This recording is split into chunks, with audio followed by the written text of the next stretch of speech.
Chen takes over, which means like Chen's options in this lane right now are very limited. It was clear from HR that they picked it quickly into this Chen first pick, so they do consider it a counter, and I would definitely agree with that. Strong harass early on as well into the Razor.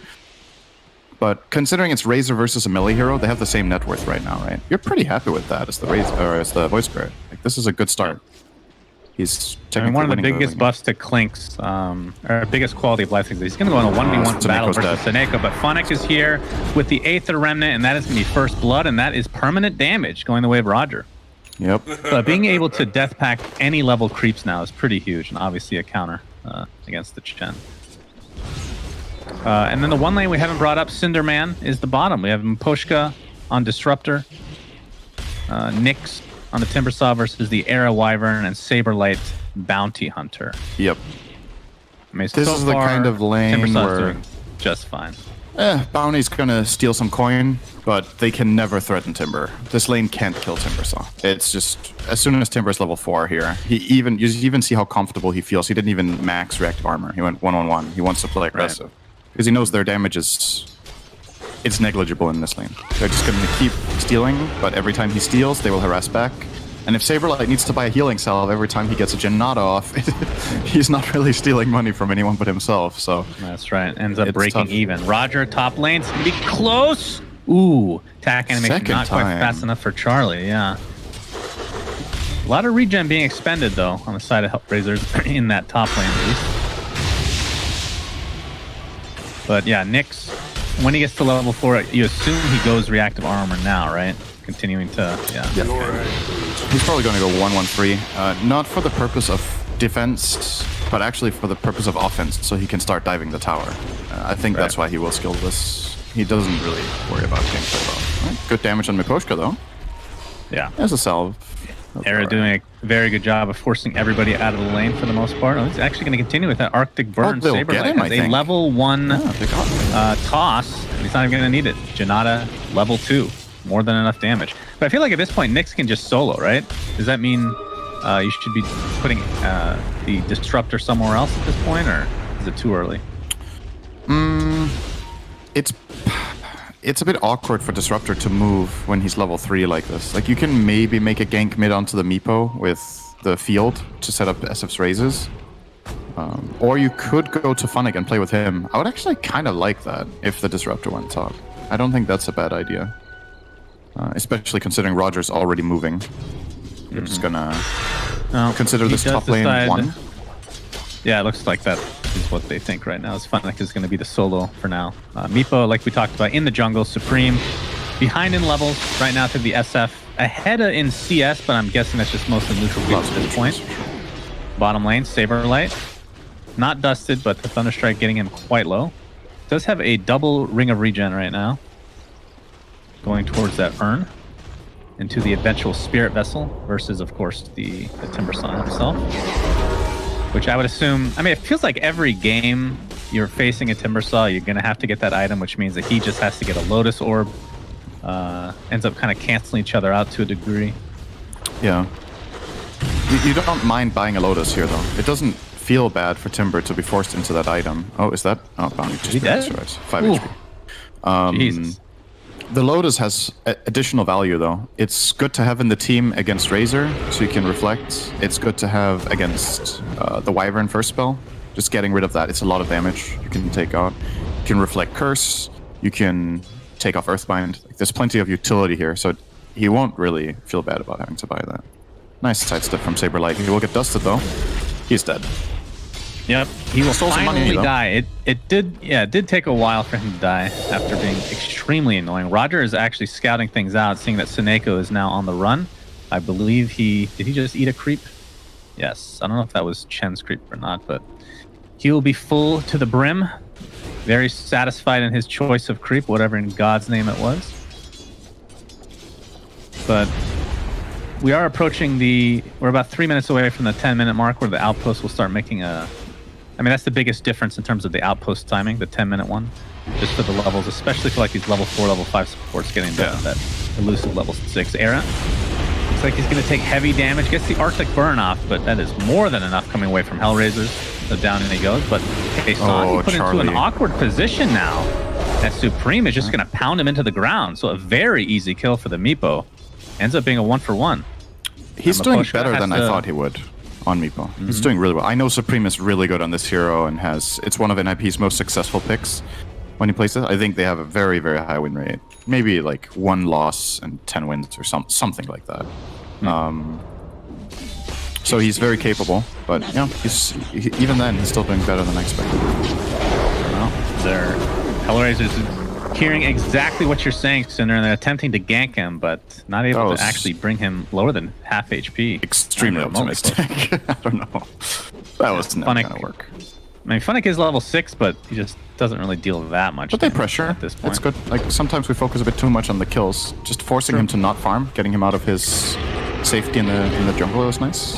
Roger able to take a courier for himself. Era, if he was level 6, that would be an amazing curse, but unfortunately for him, level 4.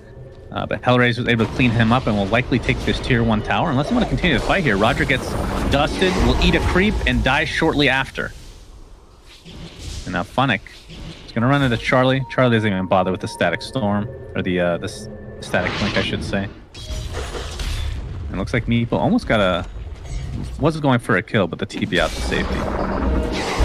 So looking at the net worth, Meepo is on top. A lot of that within the jungle itself, but it feels like the Timber Saw is just a completely free game right now, at the very least. Nyx is doing great.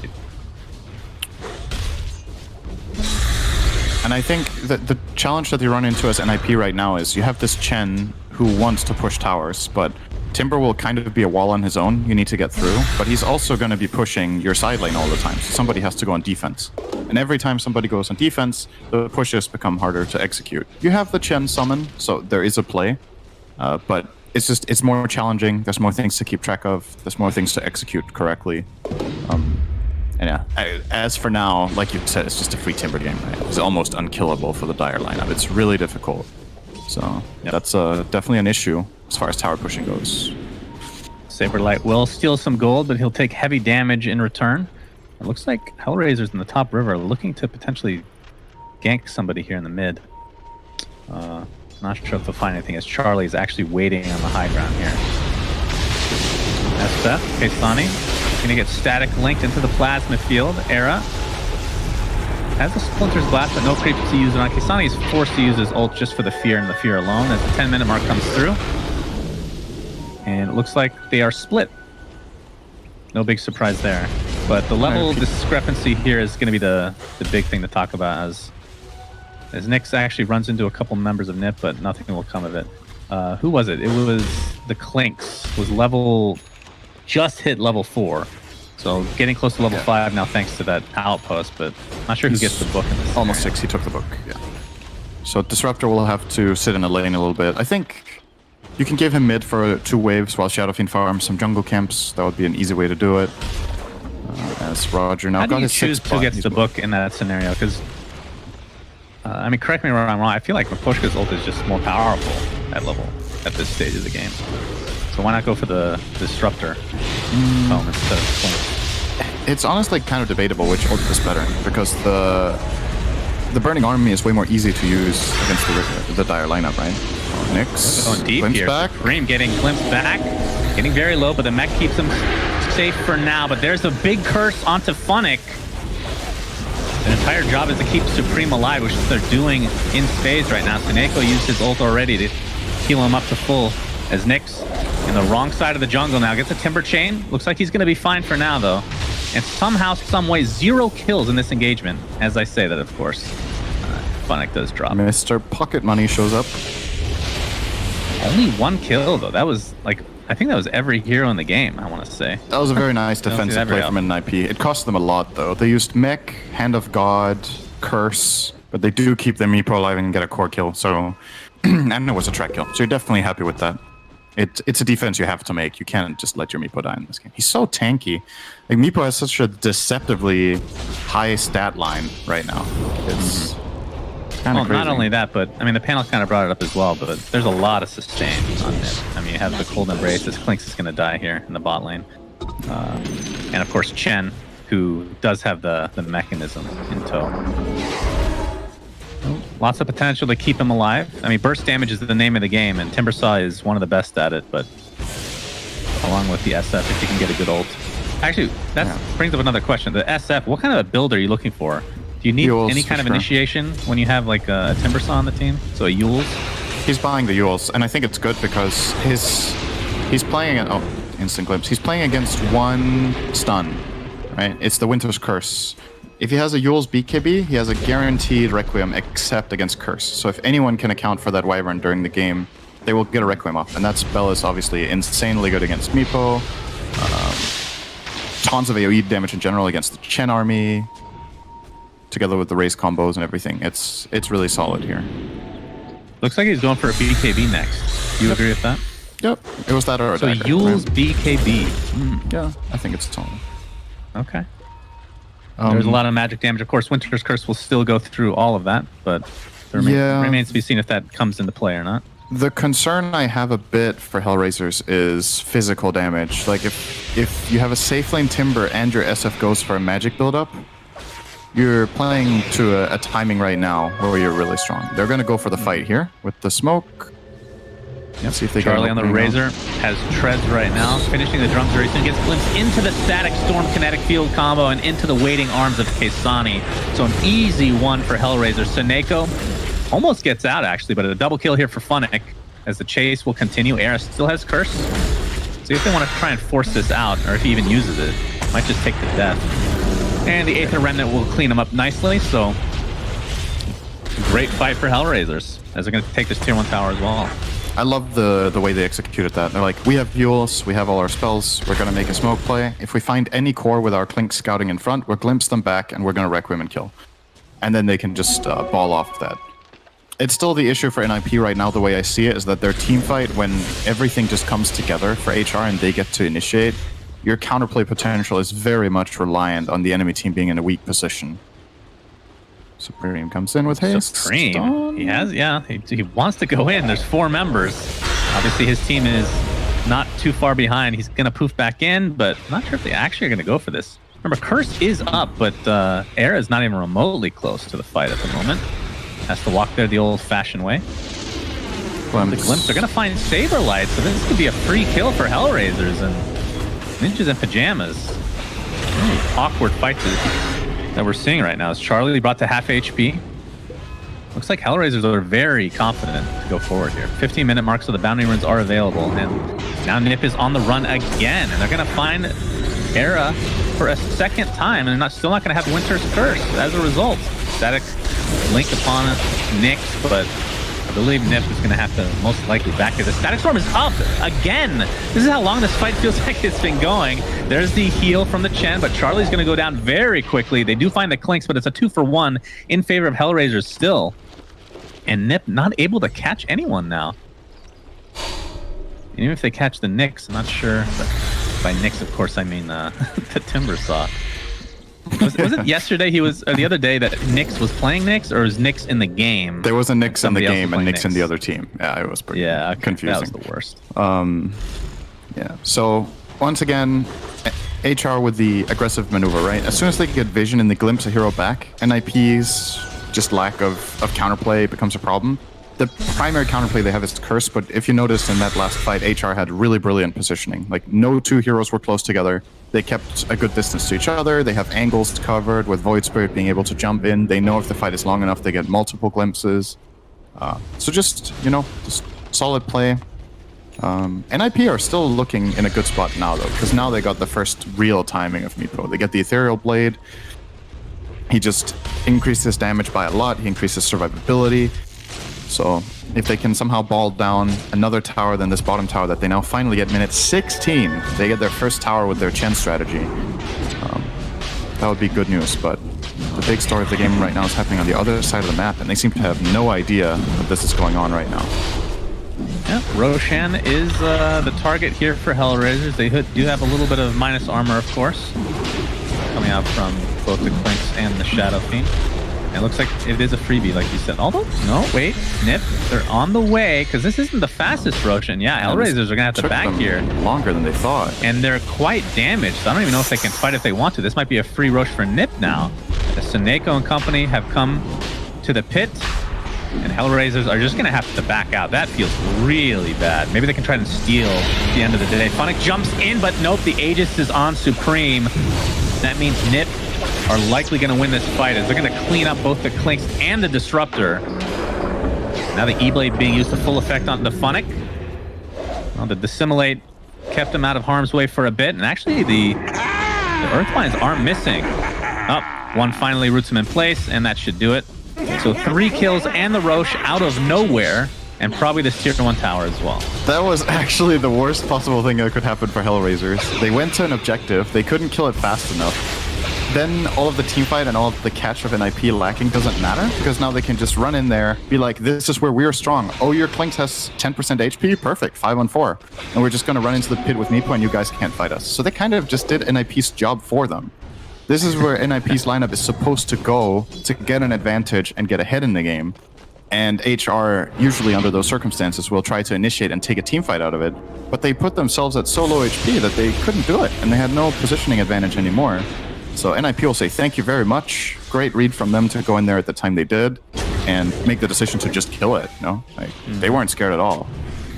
Summoning mid from Chen. They're gonna get Pushka gets the glimpse off, but there's more than enough members here to hold your horses. He's dead. All right, he's done so. And that's going to be another track kill going the way of Nip.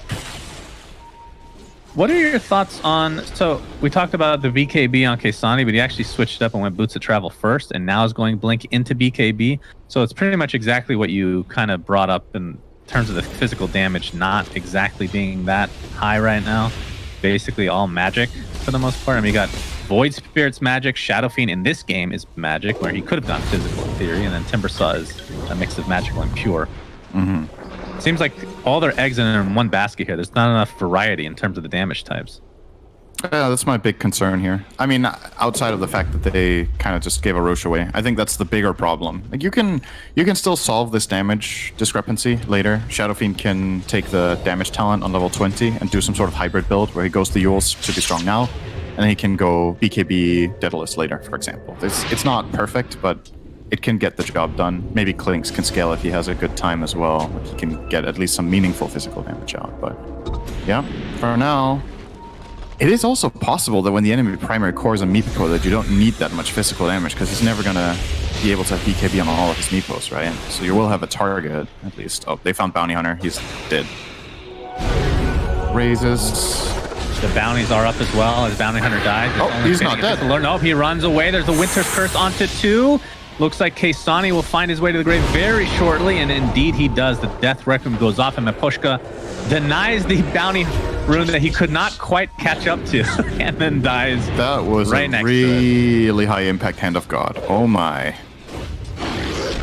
Funnick might be in a little bit of trouble here. Doesn't have Astral Step for another 5 seconds, and that means everyone can go to town on him. That's a triple kill for Meepo across the map. And boy. Nip is just snowballing out of control, it feels like. Yeah. This is getting really, really ugly for HR right now. Like NIP, this is everything they wanted. They get a couple of extra kills here. They can go down mid. They have all of their cooldowns ready except Hand of God. Meepo still has the Aegis. You could be looking at potential poke into high ground here. As Nyx will TP home against the track. But man, what just happened up there was so important. The Hand of God keeps them alive. Because of that, they get 2 track kills, since Bounty Hunter doesn't die and can track them both. And they're forced to deny the bounty rune that they would have got otherwise. This is like a 2k gold swing in that one fight, basically, of what was the expected outcome. Clutch. Maybe even more. Another tier 1 tower goes the way of Nip. Meepo is working on an Eye of Scotty. Already has that Blink Dagger as he's shown. Yeah. Pushka. He's got to be careful. He has a good ward to work with right now in the enemy jungle. How long is a glimpse versus a poof in terms of duration? Do you have time to poof as you get glimpsed? If you have one. I think it interrupts the cast if you get pulled back. So you have to cast it again regardless. Oh, I see. Even before you've gone back. Yeah, no, I mean poofing to the Meepo that you're glimpsed. Oh, you can poof in with the others before the first one gets glimpsed back. Before the glimpse goes through. Yeah, okay. yeah, you can. Of course, he'll probably end up going a sheep stick at some point. He's actually going to find Clinks, and it's just, I mean, ooh, wait a second. Waiting for try. Waiting for a poof? Oh, okay. Smart play. Extra gold goes the way of Nip, as they have a 6k net worth lead now. I thought he was actually taunting him, not gonna lie. Super flat in the last 10 minutes. Like, he had a pretty good start. They got a great start in the top lane. They got the first blood. He got a bit of damage. And then it feels like HR haven't really been able to take the kind of team fights that I was expecting. They got a couple of 2 to 3 hero kills with the glimpses, but this Roshan thing just blew all steam out of them. That really swung the entire game. They were in a decent spot until then. And now, according to Mr. Win Expectancy, we're talking 92% in IP right now, which is kind of crazy, but honestly, it's probably pretty accurate. Like, we do know it's a good Meepo game, and since they're ramping up this fast, and there's no real objectives for HR to get now, they've got to be kicking themselves that they chose to go for that. Like, that was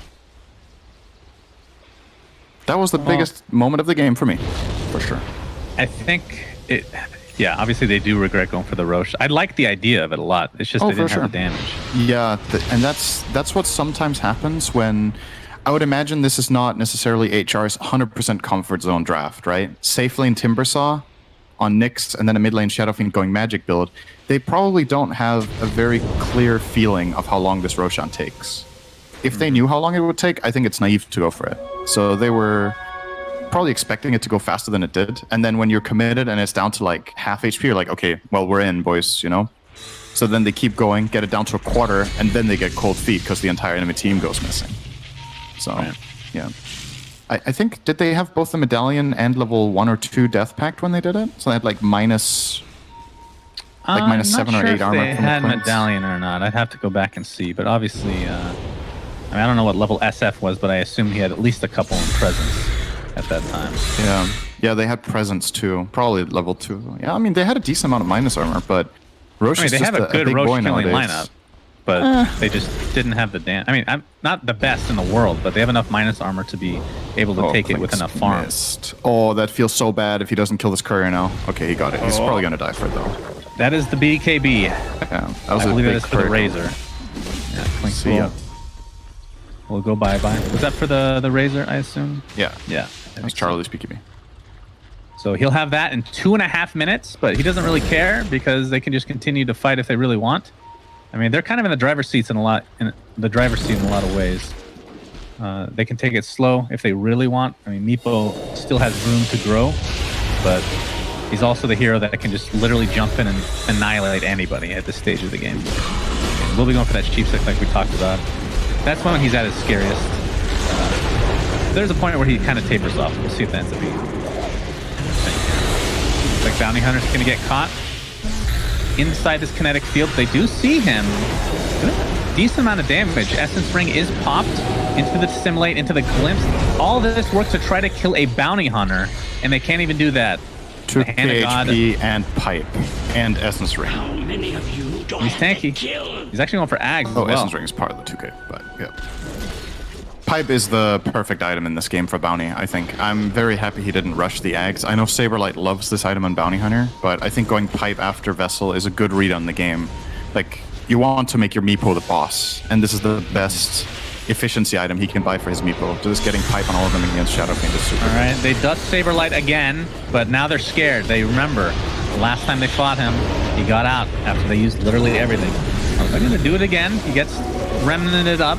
Getting relatively low. This team is actually nowhere near him, so he might actually fall now. But here comes the Meepo, demolishing that Disruptor out of nowhere. Kaysani, BKB, Requiem, ends up fearing the Bounty Hunter. They still cannot kill this guy. Good lord, how long will he live? Finally, after everything expended, they can take out the Bounty Hunter.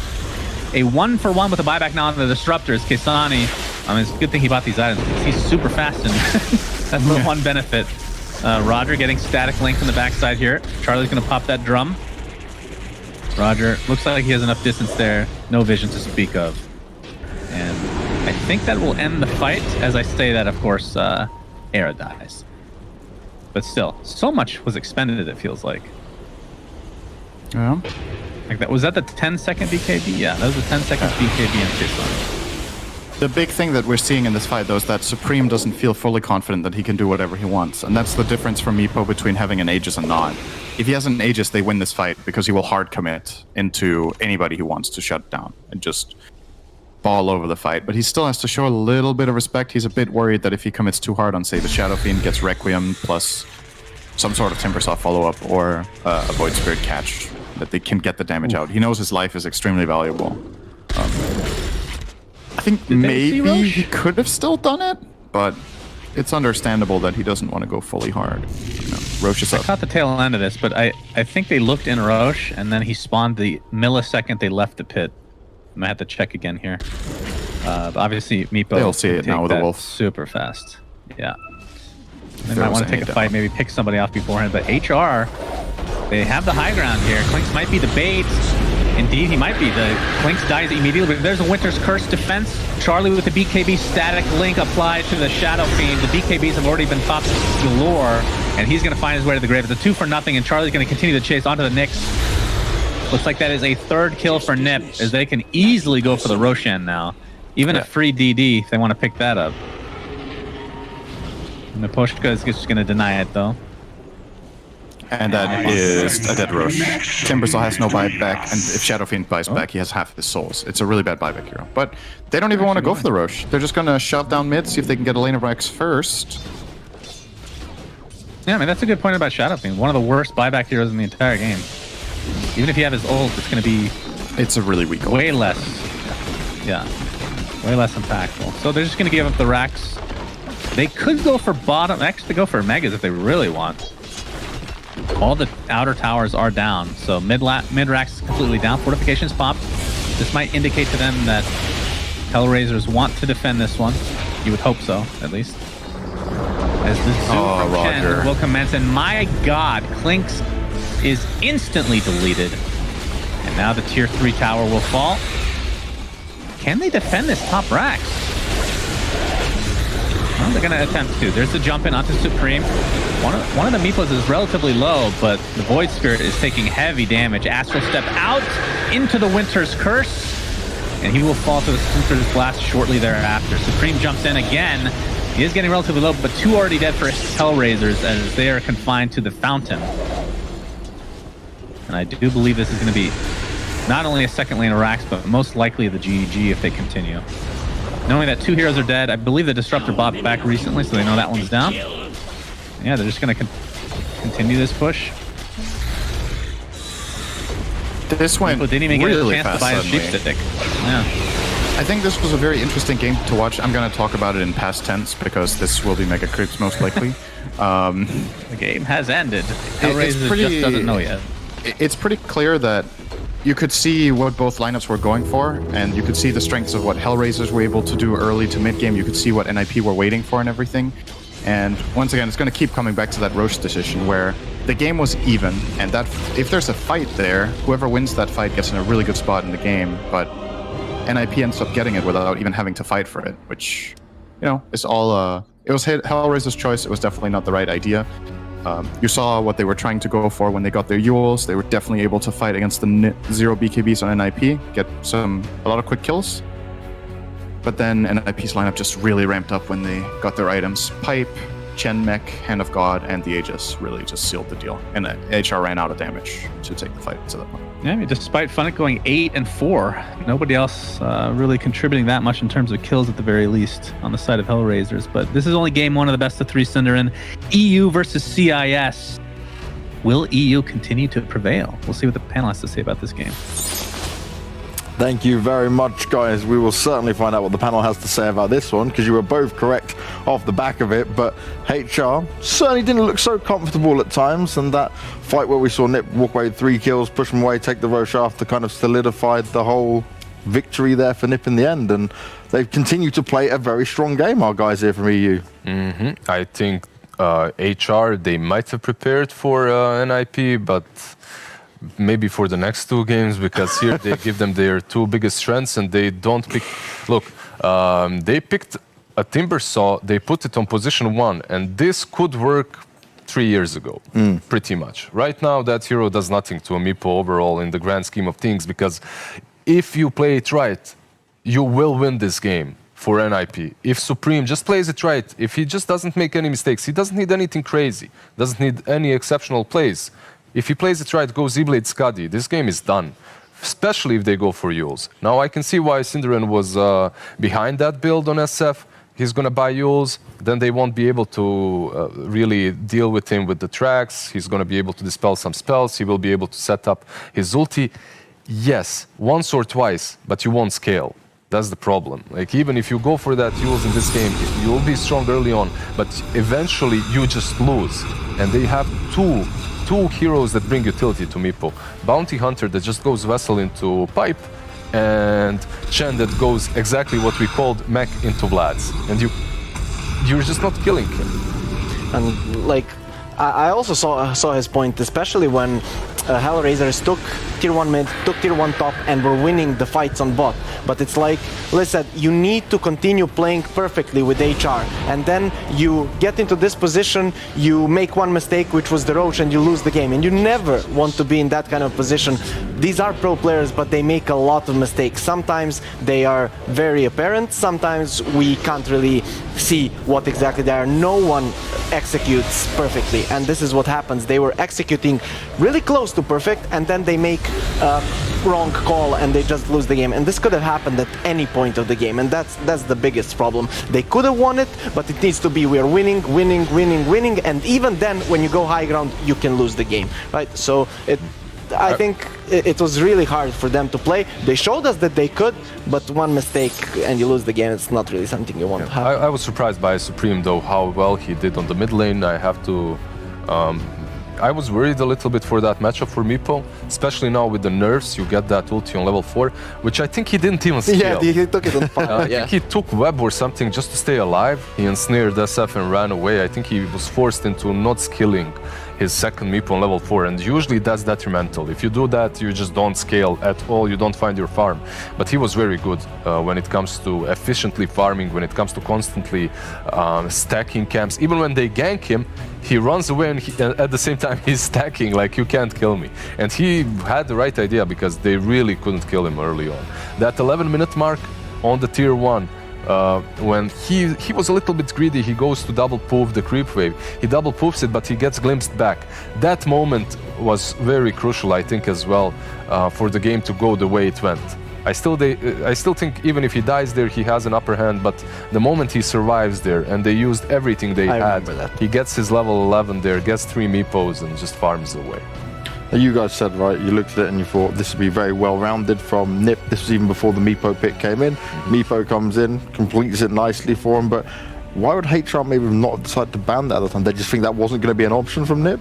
Well, here's the deal. You are looking at your CIS teams. You are scouting them. You need to get to the playoffs. You want to be first in the group, and then you might not have that much time to scout the enemy teams to see what they like. Supreme plays a lot of these heroes. I remember him. He used to play in a team called Hypomaniacs, and he played Meepo, he played Tinker, he played Morphling mid. He was very good at these heroes, so much that was like a tier 3 team, sometimes winning against tier 2 teams because they just first pick one of these heroes and he destroys the game. So he's a really hard person to actually... I think they just forgot. Yeah. I don't see any other way, because look, when Arzik was drafting for me and Roger, if we're picking Meepo for me, every time I would say, just get heroes that are self-sustainable in the laning stage. And like, it was obvious, it was apparent, they went for Razor and Bounty Hunter. That Razor you're not gonna bully in the lane, Bounty Hunter is gonna do his own thing. It's obvious what they're going for. This is their draft. This is what the Meepo likes, especially if those heroes bring as much utility. On Chen, perhaps, as well, with the Hand of God, with the mech, with the Vlads. It's such a difficult game to play with the last pick SF. And it's one of those things, right, where it's the first game as well of the playoff stages. Just little mind lapse comes and you go, oh, wait a second. It's a little bit too late now. We're fighting this uphill battle. I'm hoping they won't let it happen again, though. Hopefully they can come back in, because we've seen so many great games from HR. And I guess for me, on the first game here, it's just a little bit disappointing for our CIS #1 to come up here and not really show us their full hand. Position 4 in EU, right? Very disappointing. At the same time, they let them have their best strategy. Yeah. Like, they let them have everything they love to play with. So maybe now you adjust a little bit, you ban out some things, and you can actually take a game. There was a moment of shining light for HR in the river. One of those last team fights, they were still losing pretty heavily, but they did manage to outplay them in some team fights, right? They would stretch them apart, pick off the Wyvern here, pick off the Bounty Hunter there. Even though they were far behind, they still managed to play the game. So I think if they adjust the draft, it's still an even matchup. Yeah, that fight, and also the one where they waited on the high ground, it was actually a really good position for them. If they weren't, that they were like 10k gold behind at that point, if they weren't that behind, that's a great position. You might even kill the Meepo, and then with that Winter's Curse like turn or whatever, it doesn't matter, and you just destroy them, but they were just too far behind at that point. That's usually what I say in my games as well. If I wasn't 10k behind, I would manage to kill you. Like, It's the dream, right? You're like, you if know what? only I wasn't 20k behind, I'd show you, you little... This is you typing in chat every time, isn't it? Do you know who I am? If I had 3 more items, I'd show you, you little shits. I want it to be even, and then my real skill would shine. Well, you need to do it a little bit earlier on than that. I'm guessing now, though, right, HR is no way going to allow Nip to be this comfortable, because it just seemed far too much of a disparity between them. Maybe they were like, yo, play your best things. We are going to win against you. And we're not only going to win this game, we're going to break your spirit and you're never going to win against us again. Though it didn't quite work out. So I think just ban their heroes and play a normal game. I see the mentality behind it, yeah. I can see them like, yeah, okay, we're going to crush them either way. And then it goes, ooh, maybe we forgot about that one. Not going to go too well. I just can imagine them swearing in Russian to each other after that last big Meepo, you know, like banging your head. That's how I see it. I don't think they planned to let Meepo go through. If you plan to let Meepo go through, you have a better draft. You have heroes that can actually deal with him. Timber saw slight counter, but you have to be so far ahead. I mean, you're a Meepo player, but when Ransack was introduced, I don't think that it's actually a counter. These AoE heroes are not the counter to a Meepo when you have Ransack, when you're constantly healing and hitting It's about the him. Skadi as well. Yeah, right? You have Skadi right now. It's an item that you love to buy on Meepo, and it's also an item that somewhat counters regeneration from the Timber Saw plus the Vessel there, and it just feels out of place throughout the game. Now, one thing we've praised Nip for when we've watched a lot of their other games is the fact that even at times where they've been outdrafted or it's not looked so good for them, they can still push teams to their limits here. So is there now this potential that we see a 2-0 regardless of the draft, because Nip continue to show us that they can be a top contender? If the stars align, no, I'm kidding. I think NIP is a very good team right now. I think they have a CIS spirit in them as well with Soneiko, right? Yeah. Overall, they're really strong, no matter what the drafts are. But they're on a different level when you give them their comfort zone. I still think they deserve to be here in the playoffs, and they didn't get here only by playing their cheese picks. They can still play the meta and execute really well.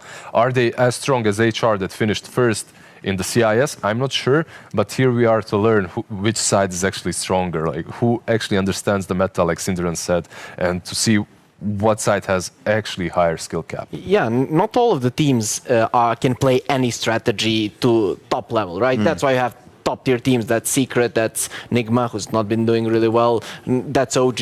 These captains, they can make the teams play any strategy well. And then you have teams like here you had Nip, who actually have their comfort picks. They destroy on them. We had like Gambit in the CIS. When they picked Visage, they win against everyone. When they don't look as hot. So they're definitely a good team, but you don't give them their comfort picks, because we've seen a lot of teams just straight up lose to them if you let them have it.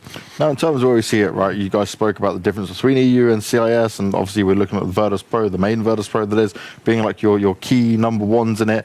But how does it match up for the rest of them in terms of, like, I don't know, say you put Nips here and HR, where do they sit next to them, for example? Hard question. It's a tough question. Hard question. Here you go. Listen, you have it. Harry just avoided that one. Listen, this one is all yours, mate. It's hard to say. EU for a really long time has been the stronger region overall. When you look at CIS, you look at Virtus Pro, and one team that's behind them, most of the time that was Gambit, led by FNG. Sometimes it's some other squad of Navi, but for a very short period of time. Navi is moving these cycles. They get a good player, move to tier 1.5, they lose that player, move to tier 3 again, and they're just constantly doing that. In EU, however, we have multiple very strong squads. Now, we have expected some of them to perhaps be in the playoffs, such as OG and Enigma. We're not going to see that happen, but these younger squads, younger lads that have went through, I think they match up still a little bit higher than CIS. I think they're a little bit higher skill capped, but we'll see. We have NIP, we have Alliance, we have Liquid. All these three teams, I think strategically and mechanically are a little bit stronger than the CIS teams that have made it through the playoffs. This is the case. It wouldn't be surprising to see in the upper bracket 4 EU teams win, but it would be surprising to see 4 CIS teams win. Let's put it like that. That's a good way of breaking it down. Yeah, I respect that. Now, these bans are obviously going to be very, very serious this time around, especially what HR are going to choose on here. Yeah. So, are we hoping to see some just justification of all the madness we saw yesterday, earlier even? Maybe a bounty hunter ban. Maybe a bounty hunter, maybe a Chen ban. I don't see a Meepo being banned out in the first stage. And they just don't go for it. This is what we were talking about NIP. They aren't a team that only plays cheese heroes. Yeah. They execute them really well, but they have some combos that are really strong. If you think about Kotl combos for them, something like a Kotl Bristle, Kotl PL, they just look on a different level with those heroes too. But Chen has went through again and they pick it up. Do HR answer with the Clinks? Because he destroyed the laning phase last game, but he seemed so underwhelming. Like when you see Hero being only able to kill your couriers, and that's his only job in the game, you're having a problem. It was such a hard Clinks game. Yeah. That game for Clinks was incredibly hard, because you're playing into a Chen with Hand of God that will heal pretty much anything that you go on, so you can't get those solo pickoffs. Then you're playing into a track, so you can die just as easily at any given point in the game just by a solo bounty hunter. He can run you down. And then you're playing into a Meepo that has Earthbinds to contain you constantly and even maybe find you when you're invis. So it was a very difficult Clinks game. Now, all that aside, is Clinks your real counter to the Chen? That's my question now, because I don't feel it is. I know Synderen made a good point. You can hunt him in the jungle, you can eat his creeps, the laning stage is difficult for Chen, but eventually it reminds me of that old battle between Enchantress and Chen when they were picked against each other all the time.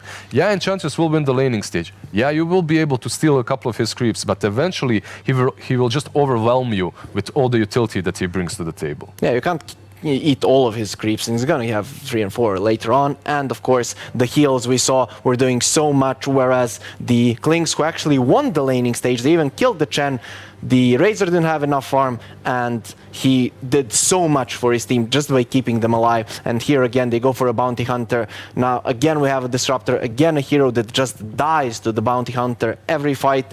He was okay last game, but up until a certain point, this hero only works if you are winning the game. So if you're chasing them, always get the bonus kill. That's the strength of this hero. Are you going to be chasing a Chen and the bounty?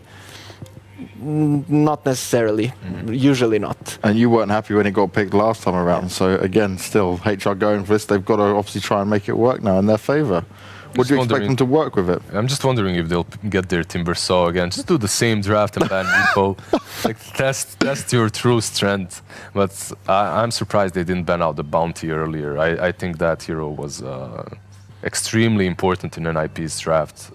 Like we said, that's really comfortable for them, right? That's just them to have a field day. They didn't lose a game so far with bounty in all their pro games. If they pick bounty, they win with it. And every time it was picked in the first phase. That's also the big deal. We are saying Kotl is not the bad hero, even though it has like 35% win rate, because it's always pick in the first phase. But bounty, they pick it in the first phase and they always win. Like that has to tell you something. Do you have something prepared for him? From what I see, this is not burst damage, this is not control, it's not the way you deal with the bounty. It's just their player. They do play it on position 1 as well, but Saberlight, going back to Hippomaniacs, this is where these two came from, actually, Supreme, and it was a Czech stack, one of those rare teams I'm actually sad that they disbanded, but this obviously works better for both of them. It was one of those rare teams in Dota that where all the players come from the same country. They were qualifying to WESG last year.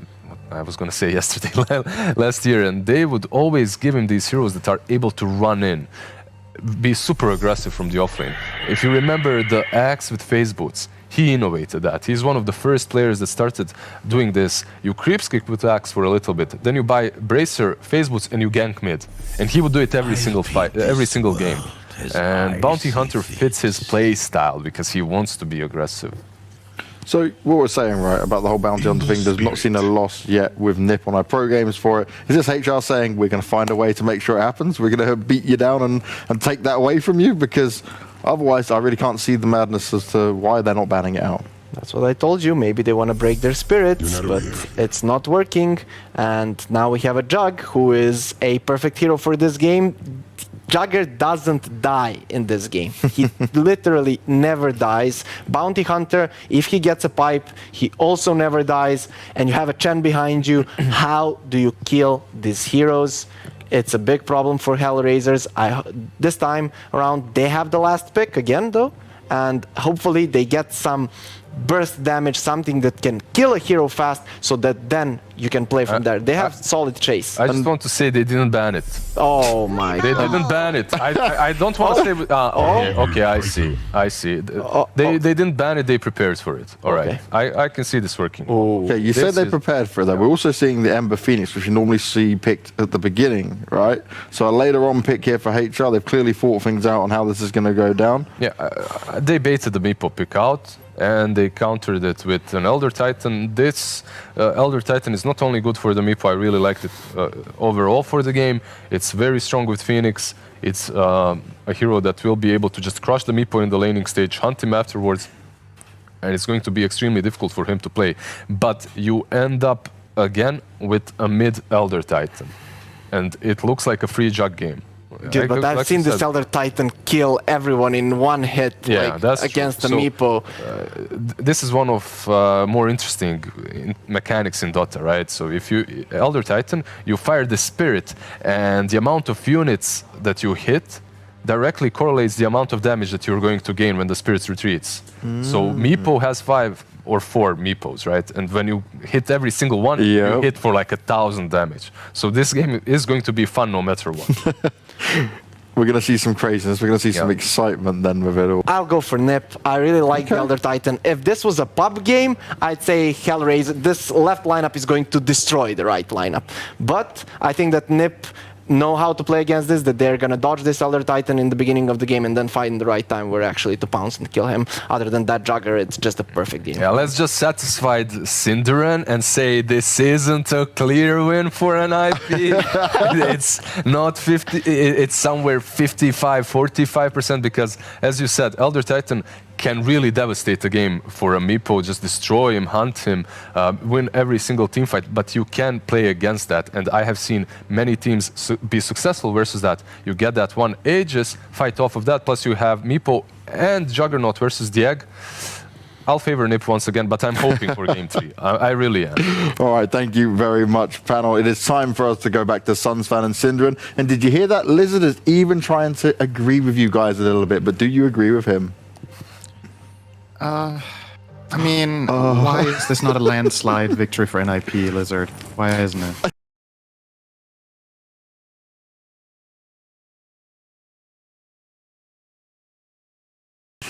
No, you tell us. Honestly, more than anything, I'm just excited to see, first of all, the fact it's always cool to see in Dota when a team picks almost the same lineup and one switches some things up. HR after the last game probably realized what mistakes they made. I wonder why they didn't pick ET in the first game. If the thing is a really good counter to Meepo, it wasn't banned, right? When they picked the Shadow Fiend in the end, so that maybe they were like you said, they forgot the Meepo, and then they also forgot their own Elder Titan. I mean, I don't know. Sometimes you just have a little bit of a... Is it called amnesia? I think it is, right? Yeah, amnesia. That is a word. Yes. It's funny, though, because we did literally talk about that hero and the interactions with it. So we're going to get to see it. I can attest, Synderen, that it's still strong against a lot of heroes. I've seen it firsthand. actually. And I mean, very, very strong. Honestly, I still stand by what I said in the first game. I don't think NIP had like a mega outdraft in that game and should just roll it the way they did. And I think in this game it's even closer for me. And I picked HellRaisers to win last game. I think they dropped the ball a bit and NIP just rolled over them. They played super well with the advantage that they got.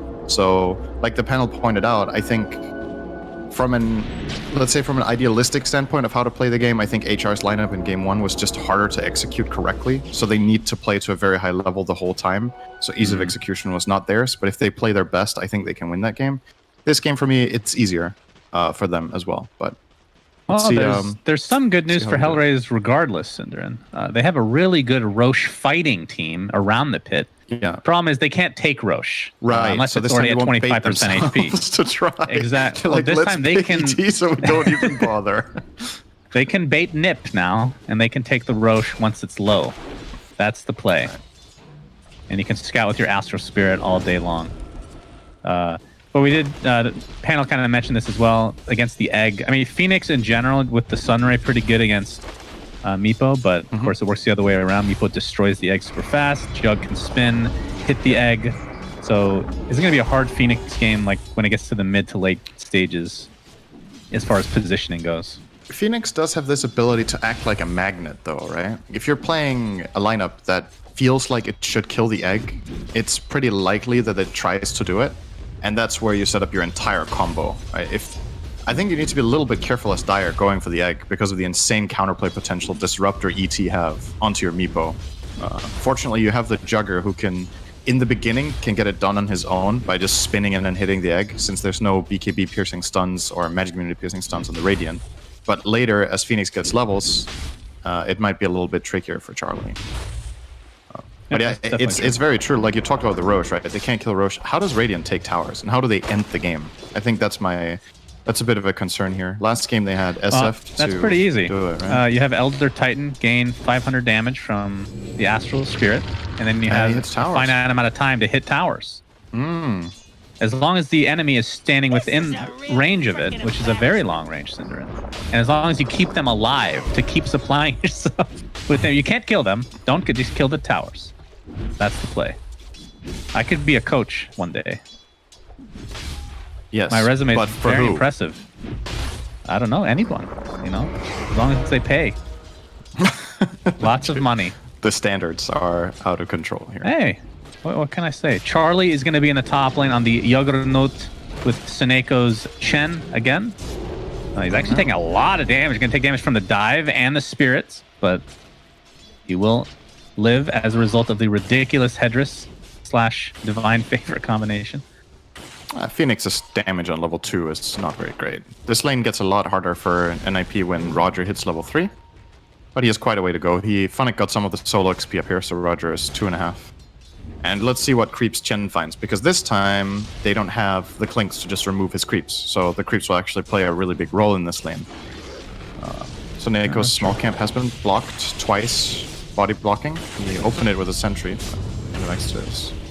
Bounty Hunter gets first blood in the bot lane. Was not expecting that one. So Pushka, Disruptor, and Nyx on the Ember Spirit, able to take him out.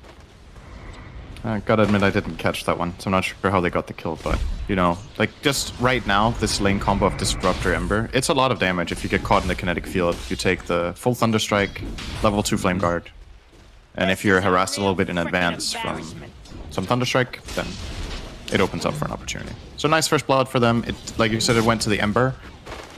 Something that HR may be hoping for in this game with their strategy is that they can kind of ramp up the pace compared to the last game where, yes, they started taking some fights, but they still didn't really stop the Meepo from feeling comfortable. But in this game, if Ember explodes and if the Elder Titan explode, like they hit this insane timing in the, let's say, the 10 to 20 minute mark, maybe they can just run at them and fight them non-stop. Ember getting a good start is definitely the way to go for that. Do you think this is a good Ember game in general, though? As a position one? I mean, we talked a lot about the team fight, right? As we're going to see a little bit of action here in the bot lane. Saberlight getting saved here to a degree. Actually, Inkswell looking to re-aggress potentially. But the team fight is definitely there for HR. You got the egg, which, like we talked about, can be, in theory, taken out very quickly. But of course, you do have Searing Chains, Disruptor ult, in addition to the ET ult zoning. So the egg could survive. But in terms of just as the hero versus Nip's entire roster, how does Ember look in general? I think it's a bit weird to just look... Like, you need to look at the bigger picture of what Ember's going to play with, right? I think Ember by himself, if you just look at Ember versus Dire, it's not particularly great. But Ember plus the amount of follow-up he has poses a big threat. Like, his entire allied roster can follow up on Slight Chains. You can stat back Storm, you can ET Stomp Splitter, you can get Fire Spirits off plus Egg, the Void Spirit can follow up. Ooh, bottom lane. Saberlight barely living there. Yeah, these last ticks of Thunderstrike, not enough again. But if you're looking at it as the true position 1, if you're like, can this guy carry the game, it's not necessarily the best damage output game for Ember, just because the enemy team will want to buy all these auras, they have AoE healing, and Ember is, you know, for the most part is a spread damage carry. Late game, when he gets like Rapier and stuff, he can start really destroying single targets, but mostly his damage spreads out across the fight. And that's where Chen's passive regen skill, his mech build-up, a possible pipe on bounty, if they do that again, which I'm assuming they will, it's going to mitigate a lot. Okay. No, it's interesting that you said that, though, because it feels like my question was more revolved around, like, pub mentality, you know what I mean? Like, I look at position 1 as, like, this doesn't really look that good, but yeah, in conjunction with a lot of these zoning spells that they have, of course, on a pro team, the executions can be a lot different, but you can definitely see it working out. And the Pushka level 4, it looks like he's potentially going to get chased here. No, they're not going to go for him quite yet. Inkswell is level 2 on Era. And of course, as Saberlight levels up and gets the Shadow Walk, we're going to kind of see a poor man's Weaver combination that we saw so much of as Era, taking a lot of damage. Oh, nice sleight of fist dodging there.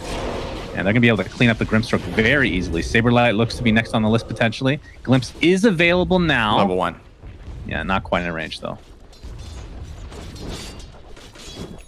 Yeah. So you need to have pretty good mechanical skill in a situation like that. Sleight of fist, obviously, 0.2 seconds. So it's a bit of it's just twice as long a window as a Manta dodge, basically what he did there onto the Inkswell. Still very nice. Obviously, the more targets you hit with Sleight, the easier it gets. But he only targeted Era, so he felt very confident that he could pull that off, and he did. So nicely done. Okay, Sani is plus 207 damage right now, thanks to the level 4 Astral Spirit. That's just on 2 Meepos right now. So you can imagine, like, what kind of build do you go for? Like, if you see this in a pub as Bounty Hunter is going to drop to the bottom, what'd you say? I think you go Axe, right? Oh my god, is he 4 hitting him? He kills him in 4 hits. Well, Era's coming into play, though, so they're baiting him a bit. Inkswell, if this connects, this could be a kill. It will. It's going to be close, though. He can just turn around and potentially punch him in the face, but no. Wow, what a great play from IP. That was super good. Like, Supreme tanked 3 hits on one Meepo, rotates it out, brings in the other Meepo, tanks 2 hits on that, and it gives just enough time for the Grim to connect and narrowly reach that stun. That was actually just flat out perfect. That was super good. Nicely done. Oh, and a courier snipe for Ember Arrow, too. Spirits couriers down, there. yeah. That's a phase boost. Being delayed. So, you said Ags on Elder Titan. Is this something that is somewhat common in this core against build? Meepo? Yeah, it is. Against Meepo, sure. Yeah. It's really good. Looking forward to it. I'm just used to the old right-click version. I guess you could still do it to a degree with like Echo Saber and crap, but I don't know if pros actually utilize that as a position 2 Elder Titan. Well, it looks like he's queuing up a drum first. But yeah. I mean, honestly, I wouldn't be too mad at Echo Saber after Axe. It sounds like a pretty cool idea against Meepo, I'm not gonna lie. Getting 2 immediate 800 damage hits sounds pretty good to me. So could consider it's that. Quality, usually bro. you'll probably see AC or a crit as the more reliable options, but Echo has its charm, I think, in that. I mean, the issue is you're getting that as a 3rd item that feels worse. But I don't so think he should get it definitely before. see AC. That's my... Because then the Axe is too delayed. Like, he could even bypass the drum here, maybe, if he wanted, but it's just insane value to get all that move speed when you're chasing heroes down as Elder Titan. But yeah, obviously, we should... Like, this Axe of Elder Titan has been changed, like, 15 times in the last 2 months, so let's remind ourselves... You become spell immune for 2 seconds per affected enemy hero when the spirit returns. So it's not tied to a stomp anymore. Oh, Saberlight mid. One more punch. One punch, man. Yep. Okay. A couple of punches, man. But Pretty good. Pretty good. Phoenix ends up dying in the top lane though, so it's a trade of sorts. do you? Course, one's being You're the technically Aghanims signed. expert here. Yes. Does Astral Spirit Ags have a cap? What Or do you can mean by you? a cap? So if Or you're how playing against high- Meepo, right? If you hit all 4 Meepos and the other 4 teammates, you've hit 8 heroes, right? Do you get 16 seconds of mad immunity then, or does it cap at something? I think it doesn't have a cap. Why would you call me an expert? I don't know anything about You know Aghanims everything stuff. about every Ag. Supreme getting pounded into the ground as Kaysani has 162 extra damage, which he's going to use to chop down Grimstroke. So I'm going to try to apply a little pressure to this mid tower. I don't know. 16 seconds sounds like quite a bit. I don't. I feel like Ags might not be the normal choice for an Elder Titan if there's no Meepo. Like It I is don't not personally indeed. see it. You very buy it often. against that hero, more or less. More or Against less. any other build, it does not feel like a great. It's better than it used to be. I'll Against say any that. other hero, you don't play core ET, right? It's like literally I mean, the only reason it gets picked in Pro Dota. You at least. can Cinderin. You can, I know, At least but, in custom games. Kasani pretty strong. is not going in. Yeah, I So don't know. what do you We'll find apply out though. to- We'll find out. I think you. I'm not really too accustomed to this Elder Titan stuff. I think it might be really important for him to have a Vlad's in the team. I'm thinking that would be super crazy value, right? You get insane lifesteal on your hits. You get the extra bit of armor against Meepo and Jugger. So I was just considering if any of their heroes would want to buy that. It's also good for Ember to have in the team. Wondering if Funnick will go for it, or the Phoenix is currently queuing up a Veil. Very good for their team. They have insane amounts of magic damage. Just more reliable damage onto Meepo since he can't BKB all of them. Yeah, I don't know. Like the Vlad is obviously value, like you said, but at the same time, after Ags, it feels like you just want to go for big ticket items. Like the AC you brought up is probably gonna be the more normal choice in a game like this. But we'll Love this play from right NIP, by the way. Siege creep wave bottom. They're pressuring in. gonna Oh, get nice stomped Centaur here. stomp. He's still fine. Little remnant out. Looks like they want to defend here. Actually, a cancel TP as Saberlight gets glimpsed under the tier 1 tower now. Static Storm is available, but no kinetic field to follow it up, but doesn't matter. Okay, Sani is here to finish the job. He is about 2,200 away from finishing his Aghanim Scepter in all its glory. Roger Can we stealing the have- DD room. Can we have a set for Elder Titan where his weapon is like a big church bell, and then every time it hits, it goes bong? Boom! Dude, That sounds too religious, but sure. I want that set. Can't call it a so church. bad. Call it a cowbell. If anybody A really makes the fat set, cowbell. I want a percentage. I'm just saying. This was my idea, and I will sue you. All right, give him 1%. He'll make about $2 in today's workshop. Very profitable. Seneko, in the meantime, oh, nice Centaur stomping. Gonna be able to clean him up pretty easily, though. TP support Charlie has Omni / only level 1 either. There's a silence onto the next, but there's not gonna be much to follow it up with. We'll get tracked for his troubles. Remnant put up again onto the high ground. And that'll break things up completely. As Meepo Supreme will continue to just farm in the jungle, going for, looks like the exact same build, the triple Wraithband into E-Blade. Yeah. And the gold line of the game is about the same as the last game, like a 1k lead, minute 13 for NIP. But they have had a Static definitely Storm Jugger. kinetic Oh my! field. Oh my goodness. Juggernaut just gets blown up. All are Miposhka healed for and what? company. Yeah, the heal does not go through death, unfortunately. That is the one downside. As there's the glimpse again, and Saberlight will fall. So great rotations here for HellRaisers.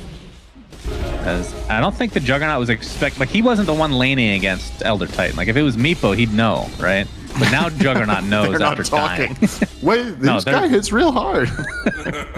Why didn't you They're tell typing me? to each other.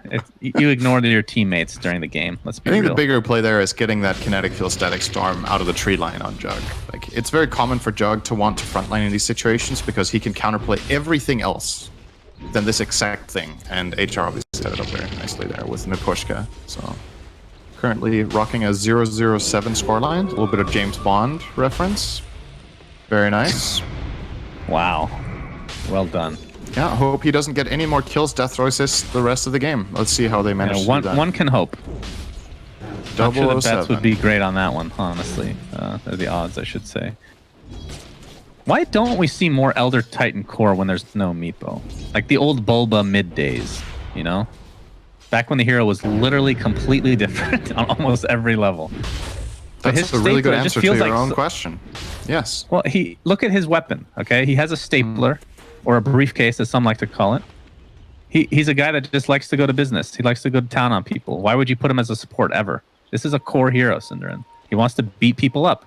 If you go to the office with a briefcase, you don't like your life very much. Chances are. I mean, I've been in that situation before. To beat people up. Are you serious? I don't know where I'm going with this one. Not gonna lie, I got stuck in that ramble and it just never ended. Pushka gets super dead. Okay, Sonny doesn't really take that much damage as Charlie takes a heap amount. A heap amount, whatever that means. That's a They're big gonna amount. continue on. Nyx. Maelstrom is applied, so does have a little bit to work with in terms of that spread damage to the Meepo. Possibly in trouble here. Inkswell he gets the silence off on the Phoenix, and Inkswell will connect. Looks like they actually want to fight. Supreme, though, better be careful. He's taking a ton of damage from Elder Titan. Uses his ult for the first time this game. It will actually connect on one, and they will apply all their pressure to the one in the backline. The poof going in, but there's the glimpse into the kinetic field. Looks like Supreme will die. Comes in with all his Meepos, but that briefcase just hits too hard. He's not having a good day at the office today, as Soneko looks to be next on the list.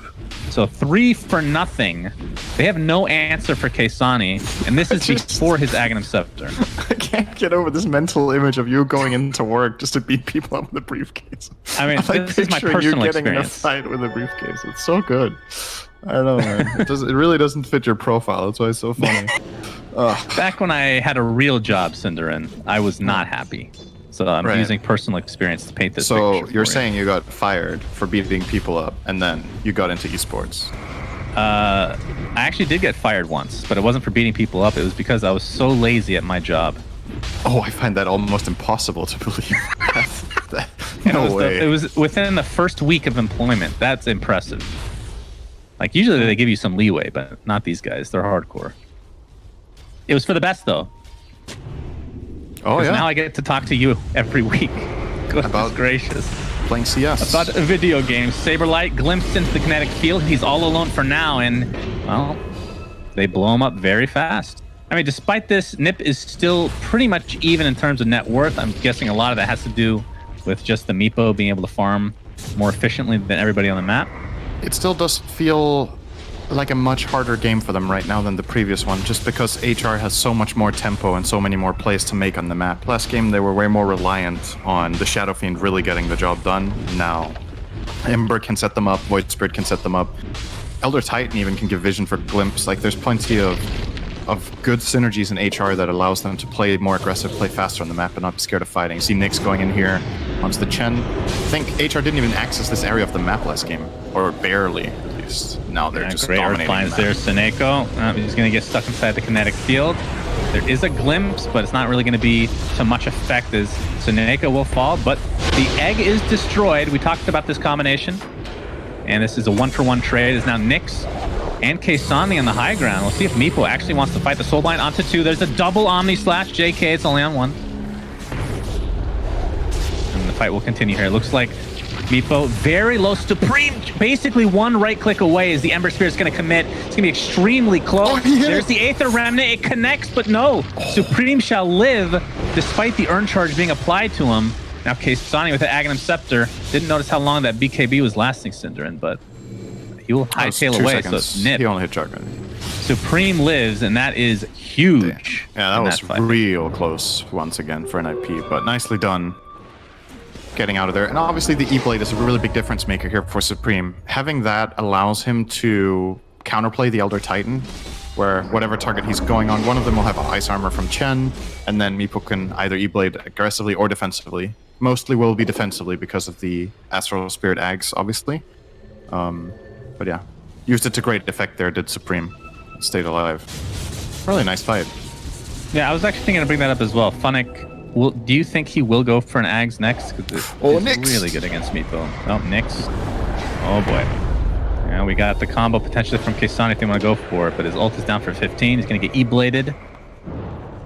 The BKB. Let's see how long this lasts. How long this is lasting really long.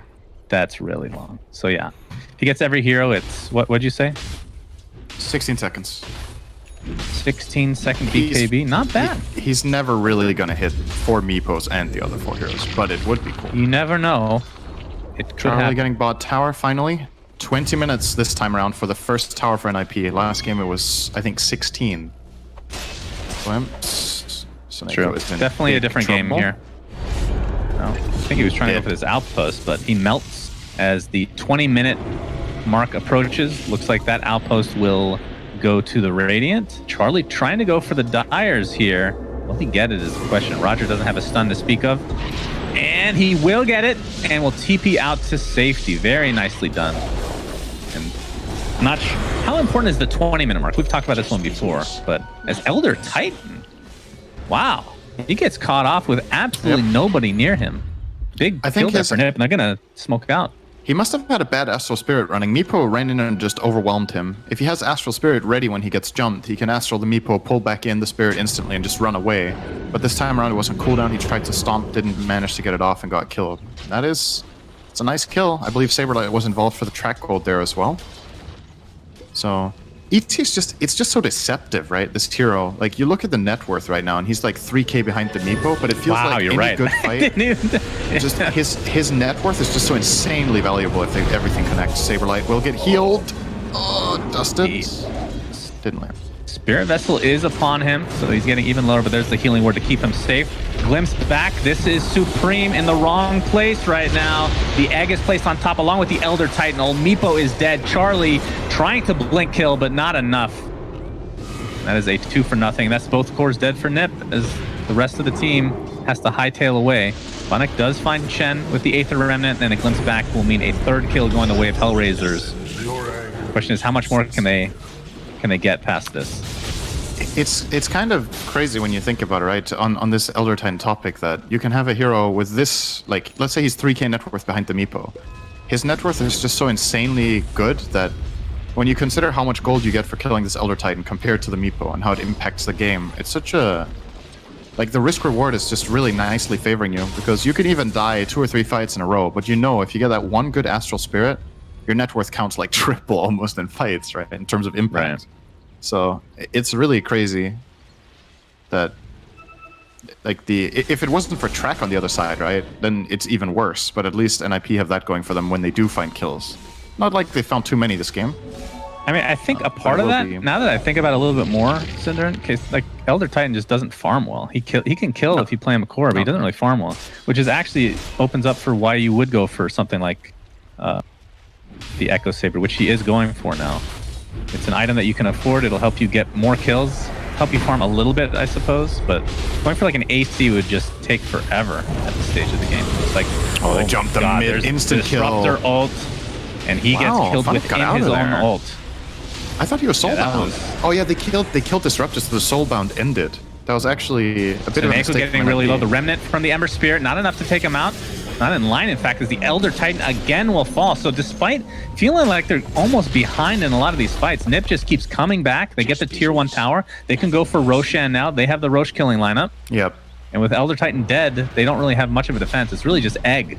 This is such a big moment. ET dying like this in the middle of the map on his own, like you said, just super costly. And getting a little bit of flashbacks to game number 1, not gonna lie. Sure, this time they didn't go into the Rosh pit, but they did give a freebie away without buybacks. And NIP, easy cleanup here. There's nothing they can do. Saberlight might have to sacrifice himself here, but I think the rest of Nip will be perfectly fine with that. Yep. A 1 for Roshan, as now Meepo finally has the Aegis he's always wanted. And one of the best Aegis carriers in the game. I wonder a little bit how familiar Kasani is with this type of gameplay as Elder Titan, because what he did right before he entered the fight in mid was he threw an Astral Spirit at the Chen and his creeps, stomped and pulled it back in. And then he has cooldown on his Astral Spirit. It's a 17-second cooldown. And he got 1 stack of magic immunity. It expired right away. So for the next 15 seconds, he's exposed. And I think you need to, as Elder Titan in this kind of game, you need to really be careful with how you throw your Spirit. It's your bread and butter. It's everything. Without Spirit, your hero is just bad right now. You've invested everything into this spell, so you can't throw it away like this. It really needs to connect on heroes or be used in a fight, or at the very least, if there's nothing better to do, then I think don't use it. the enemy team has no stuns, so if they try to jump you and you have Astral Spirit ready, you can very quickly. It's kind of like popping a BKB, right? You throw it out, you instantly pull it back in. You get magic immunity, and you can stand in and fight your ground. So, yeah. In this instance, he did get isolated by Jugger, which, you know, again, if you have magic immunity there, it doesn't help. Maybe the armor could have offset it. Who knows? But they were just flat out caught out of position. Big win for an IP there. And let's see if they can do what they did last game now and snowball this into another W. Yeah, I mean, just to remind people, at this stage of the game, maybe not quite at this time frame, but in terms of Meepo items, this is when they won the game with these items. He had enough to finish his sheep stick, so it's a little bit in the future. But he never ended up even getting it. It was a bit later. Oh, did he have Scotty? Yeah, he had a Scotty too. Right. Yeah. Well, speaking of Scotty, I think Charlie he's either going for Scotty or an Aghanim Scepter, but I feel like Ags on Jug is real bad until you get a bunch of items. As cool as it does sound. It's a bit. I think we've had this conversation before on the cast, right? Like when we talked about when new Ags come out and people have to rate them, and they're like, it's hard to like gauge. Like most people thought the IO Ags when it came out wasn't anything special. It was like okay. Some people said it's really good. Some people said it's the worst. Some said it's all right. And then it just turns out in the right strategy with the right timing, it was busted. And it's kind of the same with this Omnislash one where people were like, I guess it's okay. And then when you look at the stats a little bit more and you try playing it and feeling it and using it in the right situation, it has seemed really good in some games where, you know, you get this high range initiation on Juggernaut by having it. It gives you a secondary escape. It gives you farming speed because Quick Slash can very quickly farm a camp or push a wave. There's a lot of advantages to this item. It is what he's buying, by the way. He's not going Scotty. Yeah, he just put in his quick buy. I'm excited to see it. I mean, he does have Mask of Madness, so I guess that's the argument there is you don't need technically attack speed items when you have the Mask of Madness. You just pop it while you're Omni Slashing or Swift Slashing in that case. Got to be a bit careful though, right? Because it outlasts the Swift Slash by a lot of time. So then you're exposed afterwards. I think using Swift Slash with Mask of Madness can be a bit dangerous. Yeah. Omni Slash has a duration, so it outlasts a big chunk of the Mask of Madness. Omni Slash, yeah, I guess that's the good point. You can't use them both in succession, right? Like whichever one you used first with Mom, you can't cast the other one. So what you probably do is you Swift Slash without Mask of Madness to get in position, and then you Omni Slash with Mask of Madness. Oh my god, Elder Titan. Disruptor ult trying to save him, but not even remotely close. But he did get his ult off inside the Static Storm. Meepo was very low, but again, the Healing Ward, the Sustain, Nip, 2 games in a row. Just caught out plus whatever else they have. Astral Spirit. Really once again. That is really the name of the game. They're trying to kill this ET with Spirit down. HR needs to get the hell out of here. Oh, Roger's dead. Yep, Roger's Dunzo. I mean, one thing about the Aghanim Scepter from Elder Titan, and the reason it's not picked up in normal games is because you have to wait for the Spirit to get to you. So there's a delay, and there's ways to play around that. If you jump them, like if he had a BKB, he could have lived, in theory, right? It's a matter of how HR spread their heroes on the map, though. Like, Elder Titan is not supposed to initiate. Right? He has Ember, Disruptor, Void Spirit to do that for him, but if he's stranded on an island like this and he gets jumped, it's obviously going to look bad. But that also means you're not playing the lineup to his strengths, right? Where he wants to be a follow-up. All right, he got 800 damage right now. Got it this time. Let's see if he can do anything with it. Trying to right-click away. Supreme getting very low. He's actually going to get stunned somehow from the Void Spirit. That was really good aim, if you want to call it that. There's Omni Slash, Soulbind onto 2. Funnick is donezo. Elder Titan has to go back to base. This looks like a Rax at the very least.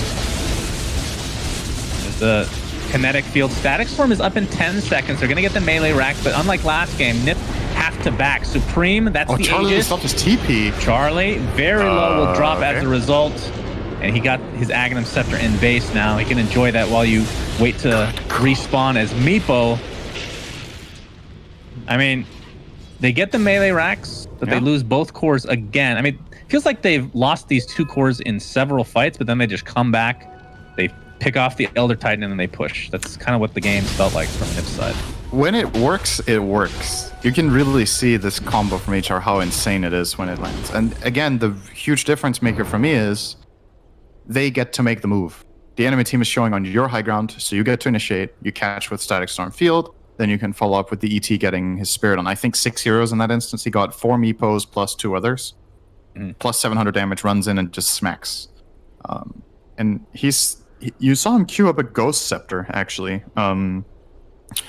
I wonder if his logic here is, well, when I'm getting jumped by Meepo and Jugger, if I have Ghost Scepter, I can stay alive, and then whenever I want to break the Ghost, I can do that by using Astral Spirit, because it gives you magic immunity, so it removes Ghost Scepter. Kind of like when you BKB your own Ghost Scepter, right? Destroy him in theory, in that case? It's not enough damage at all. He has like 3k health. ET is a beefy boy, in theory. He just doesn't have any armor, so when Meepo gets on top of him, it looks easy. Like, despite these fights, we've seen him die a few times, obviously, but remember when I brought up feels like I brought up the Echo Saber almost 10 minutes ago, but obviously it's not been that long. He's just finishing it now. Like, he has not died farmed as fast 2 as you or would think. 3 times in the last, I want to say, 10 minutes. He's died 3 times, I think. So it's definitely been delayed. But this isn't, again, the cost-benefit thing, right? It's an insane value item on this hero. You pay 2,000 gold for this almost one-shot combo on any hero. There's only one other hero in Dota that Echo Saber gives this much immediate burst value on, and that's Sven, right? Like, Monkey King gets it to build up Jingu stacks, which is just a very well-rounded item for the hero throughout the game. But on this hero, it's just something special. Freaking Sven, man. If you think of the damage increase per gold, and you compare it to what other heroes pay for the same thing, ET is very happy this item exists. You know what they need to do for Sven to bring him back, Cinderin? One change, among others. He needs to start with like 5 buffs. He does need. I think he needs stats buffs, but from a skill perspective, I have a personal problem with the fact that if you get Aghanim Scepter and Echo Saber, they don't stack. I think that's dumb. It should not work that way. I really don't think that changes anything right now. It's a huge difference. That's 1 extra hit, Cinderin. It should stack. It is, okay? under the condition that you get the items. You can get it if you boot, like I said, give him like 20 stats to all attributes, and then that other change, and he'll be good. I should be balancing this game, honestly. I think God's Strength needs a buff, actually. In what way? Cooldown. I think Sven's biggest problem is how weak he is without his ulti. He's like a transformation hero, but comparing him to all the other transformation heroes, he kind of offers less than a Terrorblade. He's or been Lycan, like that forever, though, right? It's always been that way. But there's been, I think, if you want to compare him to other transformation heroes, right? Lycan is the obvious choice. What does Lycan give that Sven doesn't? He's better in lane. He pushes towers. He kills Roche. He pushes lanes without risk. There's just so many things that Lycan can that this guy can't. And what Sven has is he has a stun. And Warcry, honestly, is just not as good as it has been in the past. How much do you think it would help to... I like how we're talking about Sven during this pause. This is my kind of cast right here. During pause, you can talk about anything you want. That's true. What if for God's Strength, it didn't have a cast time? Similar to Warcry. So you can keep running while you cast it. Like, how much difference do you think that makes in the grand scheme of things? Minimal. Like, I'm not saying that's the only buff you give him, but just from like a quality of life and everyday use type of thing. Definitely helps, but I don't think that's Sven's biggest problem right now. It's about the pacing of the game. It's about how many items he needs to feel useful, and the fact that he just gets kited. And if you do get successfully kited, when your ulti is down, you're just very weak, right? Where again, the other transformation heroes, to give an example, Dragon Knight is a transformation hero. His downtime is way shorter. Terrorblade is a transformation hero that has a longer downtime, but during his downtime, he can push creep waves with 0 risk. He can just send illusions to push the map. Lycan is a transformation hero, but when his ulti is on cooldown, he can send wolves to push lanes, he can scout, he can push lanes with his Necro book that he buys, and his transformation is, I almost want to say objectively speaking, just flat out way stronger for a very long time in the game. Like, Shapeshift is just a better spell. Well, it's funny, as the game now will be on pause, so we'll stop talking about Sven now. JK, I'm just going to finish up Cinderin. When the Ags came out, the latest Ags for him, he was busted. And I thought they would micro-nerf him, but they really went to town. We just have not seen him at all since then. Yeah. And the Sven talk is over, guys. You can subscribe to the Sven talk anytime you like at hashtag Sven talk on Twitter. Doesn't look like the tier 2 tower will fall, though, as HellRaisers will back off now. And remember, we're back in this game. Echo Saber is now complete on the Elder Titan. Yep. We'll see how much difference it makes here. Ember Spirit has a Yule's Maelstrom Deso. So all the spread he can get onto this Meepo. Yeah. And the Deso is the big one here because it makes Elder Titan kill Meepo way faster, right? He's had it for a long time now, but it's still... It kind of compensates for the fact that Ember is very spread damage heavy, that you have this insane single target in Elder Titan. It means that whoever gets isolated can really die, but you once again see the problem. They get this really good fight, but they couldn't even take the mid-tier 2, right, when they push the other way. So you need to overwhelmingly win a fight in the enemy side of the map to get some meaningful real estate out of it. And you can't, like, I don't know when you can kill Roche with this Radiant lineup. I actually don't know. It will take them forever in the current state to kill Roche, because ET can't get damage when the enemy lineup's dead. Yeah. So once they get AC, maybe it'll get a bit easier. More extra minus armor to go along with the Deso. But Chen it's takes not like it's down. gonna take. It's not like it's gonna be instant, like the Meepo. Meepo Jug, pretty freaking fast. Funnick, looking to scout things out here. There is a ward from Nip's side, so they do see Funnick. Trying to actually de-ward. Here's my goodness. Disruptor is dead. Was that just a Swift Slash? That wasn't even the Omni. Jeez Louise. I mean, that's the beauty of having Swift Slash is you can bait out like Ghost Scepters and whatnot, and then you just wait it out, and then you go for the actual Omni Slash. I mean, theoretically speaking, this item is very cool. Makes a lot of sense. And this tier 2 tower is going to take some heavy damage. it's gonna die. Echo Stomp. Charlie's going to spin to win. And they're going to get that one for free. So it's a 10k net worth lead for Nip at the current point in time. Roger is going to be scouted here by Saberlight very shortly. Actually maneuvers himself out of the trees. Something to keep in mind about Roger's build now is that I think Egg is actually very reliable in the game now. If he jumps in with Icarus Dive and halberds the Jug, he can kind of just egg where he is, whatever location it is. Because then you only have one option as the Dire, and that is commit your Meepo to kill off the Egg. And if you do that, the whole combo lands. So he kind of can't do that. So the Jugger who was the X Factor against the Egg is now out of the picture if he gets halberded. Saberlight. This is the smoke gank. I mean, if you're Nip, you're relatively okay with this. You got 4 bounties, right? That's great. No problem. It's the 30-minute mark as well. Both outposts went to Nip this time around. So yeah, I think they're going to be okay with that overall. The smoke gank was actually a little late to actually get that outpost. Yeah, Charlie will be fine. I mean, is there anything they can do about this this spin TP? Do you get like a basher on somebody? It feels kind of weird to bite on any of these heroes. Could get one on Ember, but it's so unreliable, right? Like, you don't know what you're going to bash when you slide. It's really weird. If you upgrade it to Abyssal, you can. Yeah, but I don't know. It's I don't think you want it on ET either. I mean, maybe the Abyssal is good after AC. It could be. Yeah, I could see that. But he's so far away from AC. Yeah, it's going to take forever. Because, like you said, the hero doesn't farm very fast. So it's going to take some time. Right, now we're at the point where Supreme was very strong, similar to last game. Last game he had Scotty, not Hex, flopped. and this time he has Hex, not Scotty. So it's not the same time again. He flipped it, okay? And he's on his way to finishing as Scotty. And it is a really good Hex rush game. Is Nip It right is now, good. by the way? What is? It's a really good Hex game, on the Meepo. The Scythe is very good against Ember and Void Spirit. Ember buying Lincolns for that reason. He is anticipating that will be a problem. He's actually close to having it, which would be a really big item for Nyx.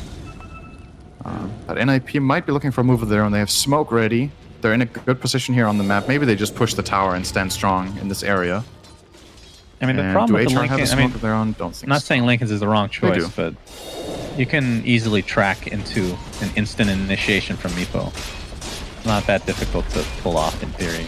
But you do need the bounty with you, I suppose. That's Yeah, it does change the map a bit. Well, they're going to get a tier 2 tower for free, does Charlie. And based on the positioning, I think HellRaisers probably thinks he's being backed up here. But it is a smoke for Nip on the other side of the map. They're looking... What are they actually going for here? Just going for some D wards? There's a scan coming out as well in the Roche pit.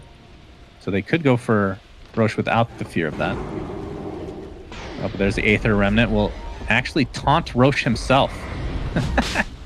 But with the ETO, this becomes so much more difficult to take. Like, Nip can kill Roshan quickly, but HellRaisers' team fight is far superior in the confined space. Yeah. So you basically just have to go for pickoffs in order to take it. NIP went over here because they were concerned that HR were actually getting Roche eventually. Like, they scanned it out as well, right? They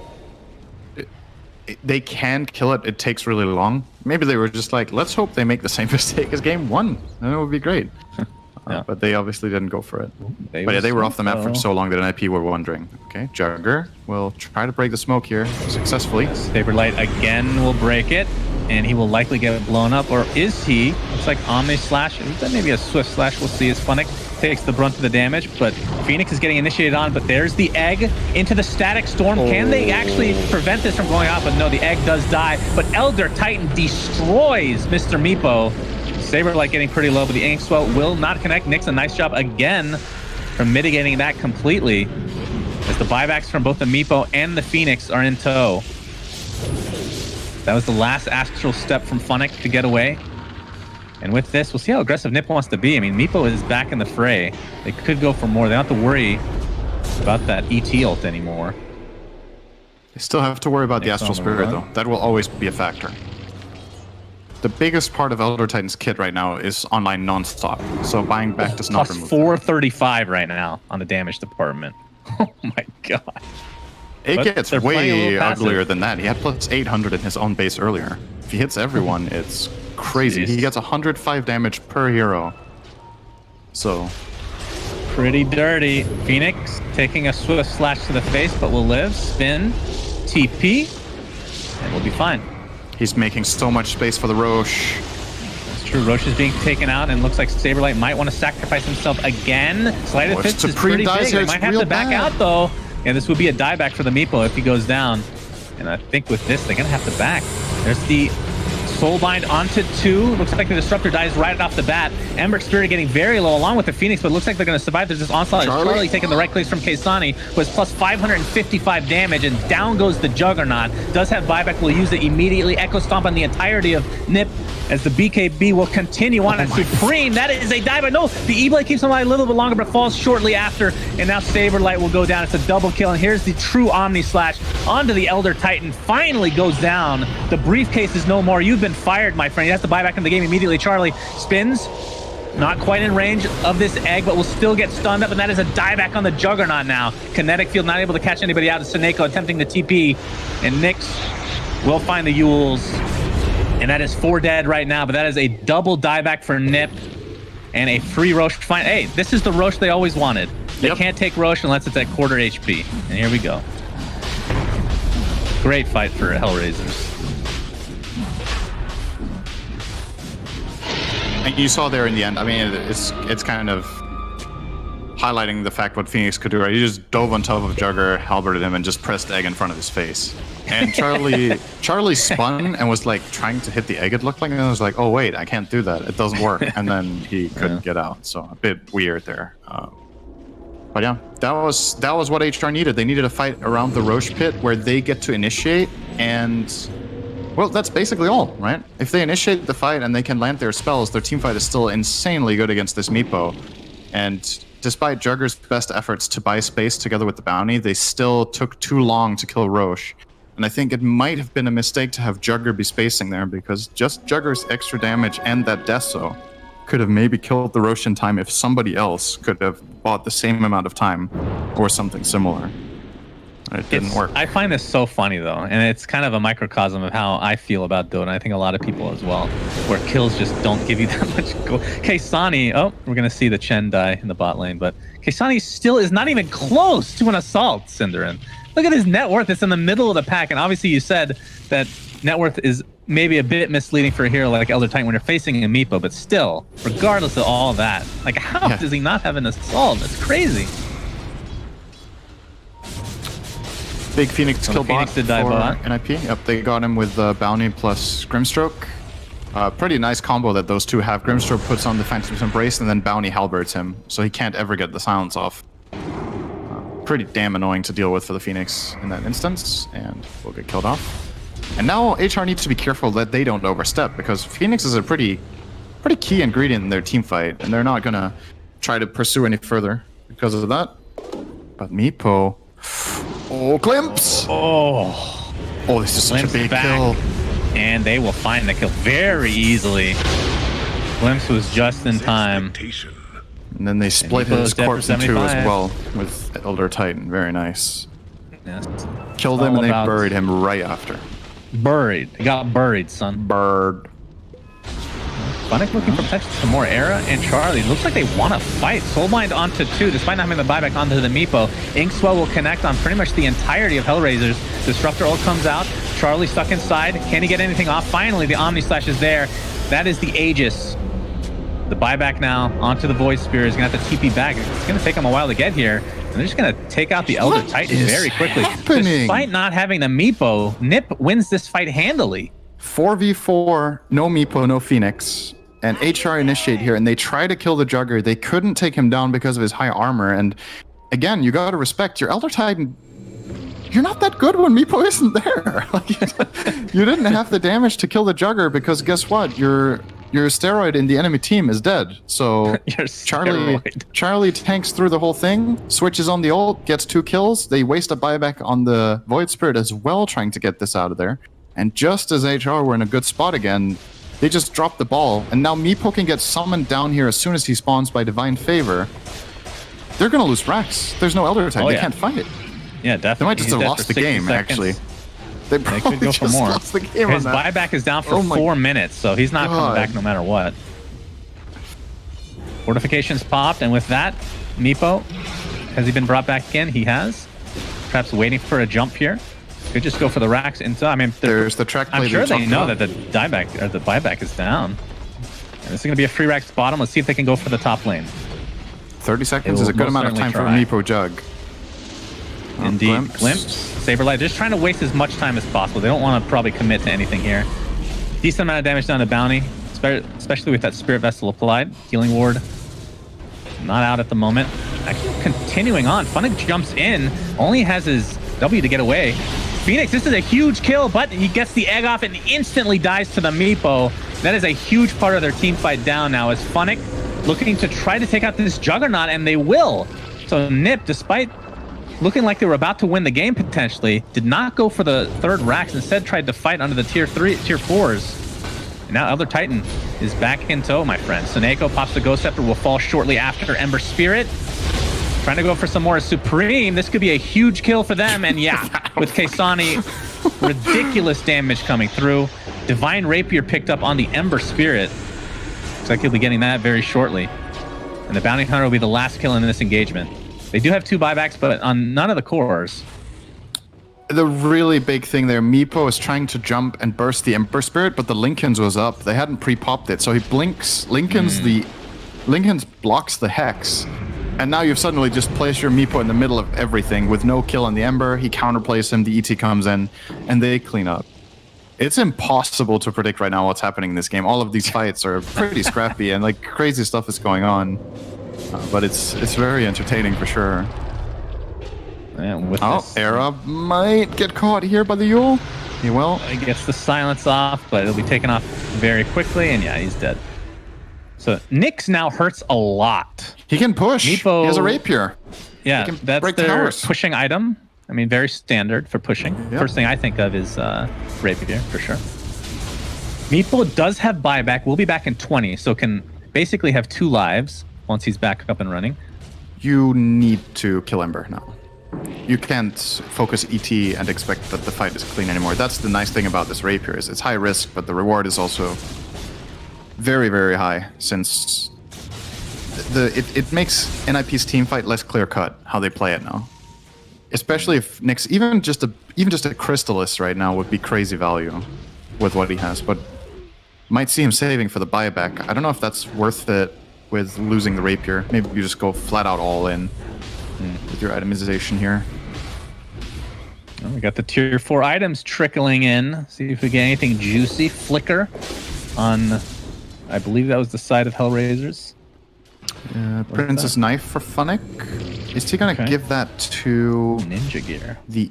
Ninja Not sure who Gear you is put that pretty good on Meepo, I would think. Yeah, he has it on him Yeah, right now. That it's sounds definitely- really nice. Definitely good.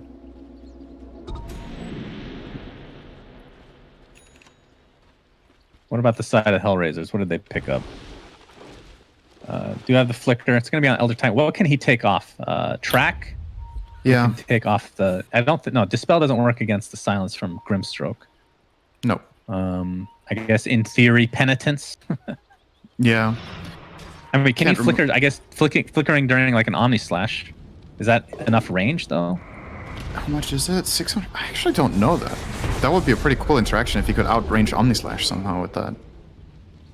That sounds possible to me, actually, that would be enough. Ooh.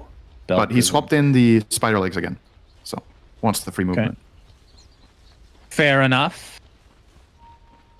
Spell Prism is God tier, by the way. I do believe I would call it the best tier 4 item. Obviously, some of them are game dependent, but the thing is redonk. Lotus Orb on Funnick. He can now counterplay Swift Slash and Omni Slash for one ally. Imagine Omni Slashing as Elder Titan when you have the Astral Spirit buff. God, I want to see this so bad right now. By the way, he gave up on the assault. Bad. I don't know if we mentioned that. He bought a plate mail and just gave up. He's like, this is never happening. It's been 30 minutes I've been working on this item. We'll be going for BKB on top of the Ags. And on top of Minotaur Horn. So now he has a second Dispel here through the... Right. He really wants to be immune to stuff. That's pretty clear by now. Do you think... I don't know if that... I don't know Does Ags even make sense with BKB? Do you think he regrets getting Ags? He definitely doesn't regret getting Ags. No way. Okay. All right. But I mean, he's buying a BKB. That to me, that feels like he's regretting it. I'm wondering if he should go a Lincoln's as well, similar to the Ember, for the same reasons that... Yeah, the sheep. I don't know. Initiation, for sure. Yeah, and also... Maybe it is overkill, right? You already... Okay, now he swapped the horn out. Now I like the BKB again. Because when he was carrying the Minotaur horn, he already had that to set off his guaranteed Astral Spirit, right?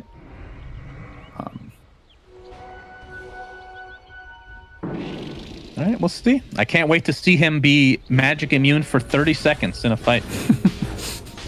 Well, the problem is he has to stack them, right? He can't just pop his BKB, then he's not useful. He has to use the Astral on top of it, so... The durations will overlap regardless. At least he's banking on this going real late, so then he's going to go down to 5-second BKBs. There's a smoke here from Nip. Kinetic Field, giving a little bit of vision here. Not sure if HellRaisers are aware of this. Level 25 on Funnick now. Assimilate stuns for 2.5 seconds. That is a very super strong talent. Was nerfed though. It used to be 3 seconds. Yeah. Oh wait. Oh, Jugger. Yeah, Juggernaut's in a lot of trouble. Gonna get the Elder Titan ult coming through, dealing decent amount to Juggernaut, but it looks like he will fall very shortly. Gets off the Omni Slash though. It's gonna be reflected from the Lotus Orb. He's gonna Omni again. That's the Swift Slash to follow. He is healing so much from both Chen and his healing ward. He's gonna apply all his pressure to Miposhka now. Here comes the Elder Titan with the right click. Supreme running away, but gets glimmered, gets glimpsed back.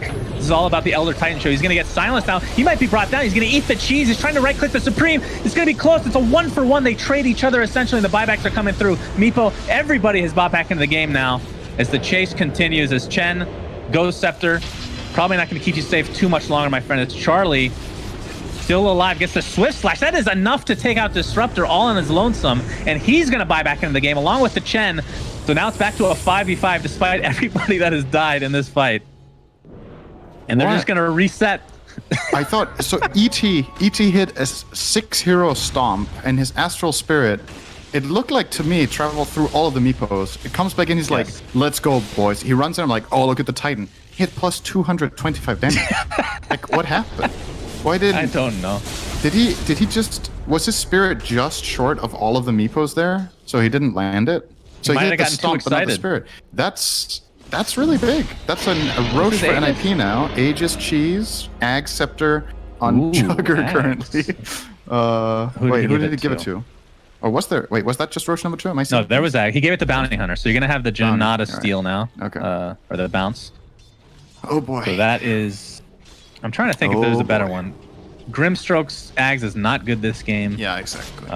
Meepo, I mean, if you're not used to playing with the extra Meepo, then it's not great. Plus, You're just making Hey, ET stronger. yeah, that too. You're making ET stronger. And Chen, is it still just the heal increase? What does it do now? I can't remember. What does it do? Wow, I have no. Ancient takeover? Is that not a talent? Ancient creeps with scepter, and that's all it does.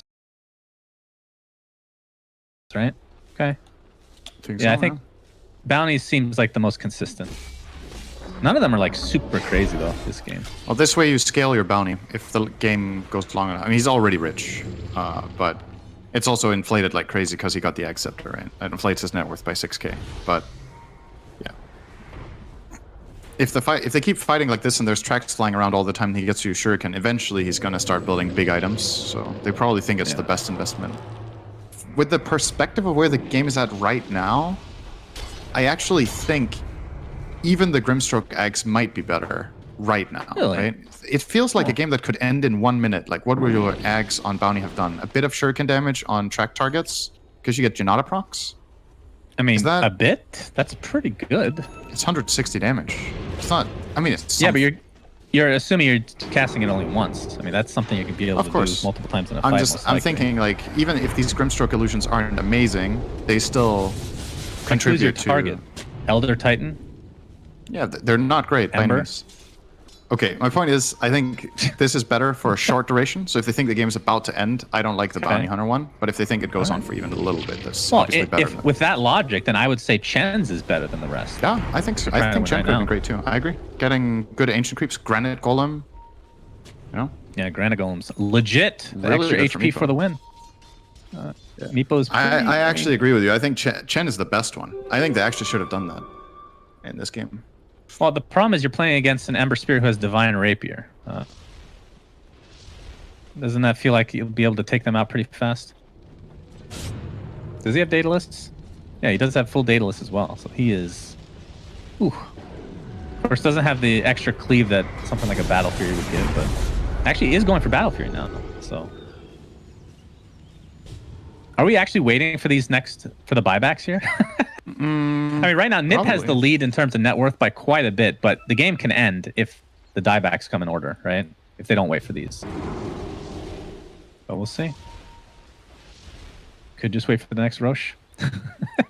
The Roche that they just killed. Oh, what's the Hey, buyback it is timer? scary, Maybe though. 4 minutes. It is scary. This game kind of relies on one fight right now. But I think this is the right choice. It's go time. Oh! The Courier will live. That's a Perseverance. I don't know whose is that. Is it for the Battle Fury? Yeah, but it's not even close. So it doesn't matter that much. Saberlight was close, but But this is the time to fight because you have the bought Aegis, a you have the cheese. Perseverance over being close to buyback on Ember. Well, how far is his buy? Oh, his buyback's not even on cooldown. Nope. Wow. I mean, he knows he's going to lose the rapier if he dies, and unless he gets some crazy immediate buyback into Fire Remnant and picking it up again, the follow-up of getting it back will probably be challenging. But I still think saving buyback here instead of just getting a Perseverance that's going to sit in your stash anyway, like... I mean, he's anticipating that they'll have no problem defending for a while, maybe. I don't know. Yeah, that is really risky. They realize he's going to pop the Lincolns. That's what they need. They'll have it pretty consistently. Just allowing the creeps to come in. There's one tier 4 remaining. Funnick now tracked up, does have his Lotus. Should mention he did pick up the Witless Shaco as there's the Swift Slash. Oh, Disruptor ult's coming through. Juggernaut is in a lot of trouble. Half HP. They're going to kill the healing ward. And the heal. Oh my god, that ult from Elder Titan decimating again the Meepo. But that is just the Aegis. And they're going to take out both the Disruptor and the Phoenix now as the Omni Slash coming through. And this could be the beginning of the end for HellRaisers, despite having a great defense here. Funnick is going to be the third on the list. He's going to buy back immediately. Supreme is just going for Ancient now. It's at half HP. The fortifications popped as Elder Titan trying to do as much damage as he can. They will take out the Meepo, and they will defend as a result, but Charlie's the one continuing to right-click. He's going to spin, try to take down the Aegis. It's going to be really close! They get it! Oh my goodness. Oh, that was so close. Oh. Meepo didn't have buyback. This could possibly have that could have developed been into turned. something. Oh, Jesus. Holy crap, that was a game. Really, really key thing for the ending of that fight is that they get the soulbound silence on Phoenix. There was no supernova. Roger never got it off. And if he gets the supernova off on top of the Ancient, they probably defend there. But heads up play from Era identifying he can get a bind on the Phoenix with the silences out. Roger can't remove it. And then they just overwhelmed them with the Omnislayer. What a great game, though. That was super fun. Yeah, that was the best game we've cast in this tournament thus far. A lot of fun. Obviously, the Meepo was picked second to last, and HellRaisers immediately picked an Elder Titan, which worked at times. But I feel like the deaths on Elder Titan really hampered them quite a bit in terms of his item progression. I mean, the last 20+ minutes, he had a plate mail. That's what he picked up. So when is the last time you saw Meepo win a pro game with 4-10? That's true. Like, even 10 games in general on Meepo. Winning a game with 10 deaths, I don't know. It feels so rare. Like, Meepo usually wins with anywhere between 1 and 4 deaths, right? It gets last pick and it owns. But this game, he had a lot of work to do. But they managed. All right. Well, let's see what the panel has to say about this ridiculous Meepo versus Elder Titan game. Oh, there is a lot to talk about when it comes to this game. The madness from start to finish, how we even work out that NiP were able to come back in a way that they did, to take that when it looked like it was slipping away from them, the overextending at times, the scrappiness of the game throughout. But let's touch on their point, right? How did the Meepo work out, Lizard? I don't think we should talk about Meepo that much. He was one of the reasons why they were also losing, because at some point it looked like Elder Titan is just taking these fights and winning them because there's a Meepo versus him. And when there was a team fight, there's no Meepo, they fight 4 versus 4. One side is missing support Phoenix, the other side is missing their mid laner, and the side that's missing their support still loses the fight. Because just not having that Meepo here pretty much made that Elder Titan useless. Juggernaut's pretty strong though, right? He's able to do a nice bit of damage there. Exactly, we should talk about Jug. That Swift Slash, man, I'm in love with that spell. With Aghanims right now, I'm in love. Juggernaut was a beast this game. He definitely made the difference for NIP, and Charlie, usually he's more sacrificial, right? He's the one that's in the shadows, but he definitely